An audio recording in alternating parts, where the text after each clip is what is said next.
வணக்கம் நேயர்களே. இன்று 27 பிப்ரவரி 2026 வெள்ளிக்கிழமை. நோர்வே தமிழ் நுட்ப செய்திகளுடன் கதிர். முதலில் தலைப்புச் செய்திகள். கைக்குண்டு கண்டுபிடிப்பு, மகிழுந்து பயன்பாடு உயர்வு, நோர்வே நிதியுதவி. இனி விரிவான செய்திகள். கைக்குண்டு கண்டுபிடிப்பு. ஒஸ்லோவில் கொள்கலன் வாடகை இடத்தில் கைக்குண்டு ஒன்று கண்டெடுக்கப்பட்டது. பாதுகாப்பு காரணங்களால் காவல்துறை அதை அங்கேயே கட்டுப்படுத்தப்பட்ட முறையில் வெடிக்கச் செய்தது. பொதுமக்கள் அச்சப்பட தேவையில்லை என தெரிவிக்கப்பட்டது. மகிழுந்து பயன்பாடு உயர்வு.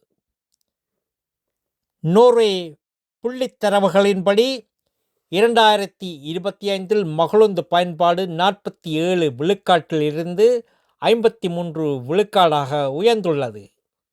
மக்கள் தொகை உயர்வும் மின் மகிழுந்து எல்பில் வாங்குதல் அதிகரிப்பும் முதன்மை காரணங்களாக கூறப்படுகின்றன. நோர்வே நிதியுதவி.